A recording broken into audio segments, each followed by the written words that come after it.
경북, 대구 소식 자세히 알아보겠습니다. 확진자가 다수 발생한 경북 청도 대남병원 연결해 볼 텐데요. 여기 입원했던 환자들이 모두 전문 의료기관으로 옮기도록 결정이 됐습니다. 대남병원과 무관한 청도 주민 감염자도 또 나오면서 주민 불안도 커지고 있습니다. 취재기자 연결해 자세히 알아보겠습니다. 나혜인 기자.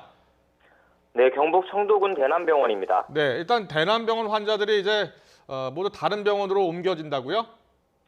네, 정신과 폐쇄병동에서 확진 판정을 받은 환자들 가운데 증상이 가벼운 13명이 지금 막 서울 국립정신건강센터로 이송됐습니다. 앞서 이곳의 확진자 100여 명은 좁고 밀폐된 다인실에서 침대도 없이 바닥에 누워 치료받는 등 어려움이 많았는데요.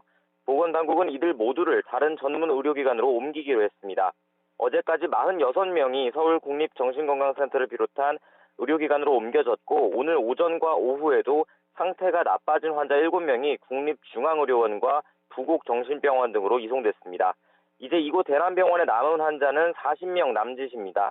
이들도 모두 내일까지 여건이 마련되는 대로 다른 병원으로 옮겨지게 됩니다.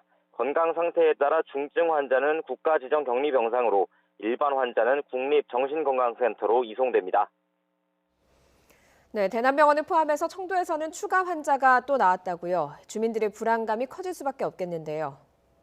네, 어제 이곳 대남병원 직원 1명이 추가로 확진 판정을 받았고 병원과 무관한 청도 주민 가운데서도 환자 2명이 더 늘었습니다. 이로써 청도군이 지금까지 파악하고 있는 환자 수는 사망자 7명을 포함해 122명입니다. 청도 인구가 4만여 명인데 인구수와 비교하면 전국 지자체 가운데 가장 환자 수가 많습니다. 대부분 환자가 대남병원에서 나오긴 했지만 그제부터 병원과 무관한 감염 사례가 잇따르면서 주민들의 불안도 커지고 있습니다. 무엇보다 지자체가 확진자의 감염 경로와 이동 동선 등을 빨리 공개하고 있지 않다며 불만이 큽니다. 이와 관련해 군민들은 대책 마련을 요구하며 급기야 청와대 국민청원까지 올렸습니다. 청도군은 아직 확진자들의 이동 경로가 완벽히 파악되지 않았고 확인된 선에서는 군청 홈페이지에 공개하고 있다는 입장인데요. 인터넷을 활용하기 어려운 주민들도 많아 조속한 대책이 필요해 보입니다. 안타깝게도 대구에서 사망자가 또 나왔는데요. 입원을 기다리다가 상태가 나빠졌다고요? 네, 오늘 숨진 사망자는 신천지 교인인 74살 남성입니다. 이 남성은 그제 확진 판정을 받았는데 병상 준비가 안 돼 집에서 입원을 기다리다가 상태가 나빠졌습니다. 오늘 새벽 영남대병원으로 옮겨졌지만 끝내 사망했습니다. 앞서 전해드린 대로 오늘 오전 대구에서 확진자가 무려 307명 늘면서 누적 확진자가 1000명을 넘었습니다. 주로 신천지 교인 가운데 확진자가 계속 나오고 있는데 아직 500여 명이 병원을 구하지 못하고 자가격리 상태에 있습니다.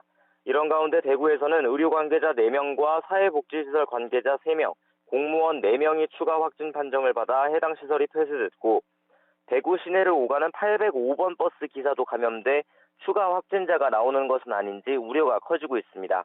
경북에서도 경산과 상주, 성주 등에서 신천지 관련 환자가 늘었습니다. 다행인 건 확진 환자 퇴원도 잇따르고 있다는 겁니다. 어제 대구에서 37번 환자가 처음으로 완치 판정을 받고 격리 해제된 데 이어 오늘은 계명대 동산병원에서 치료받던 51번 환자가 퇴원했습니다. 지금까지 대남병원에서 YTN 나hin입니다.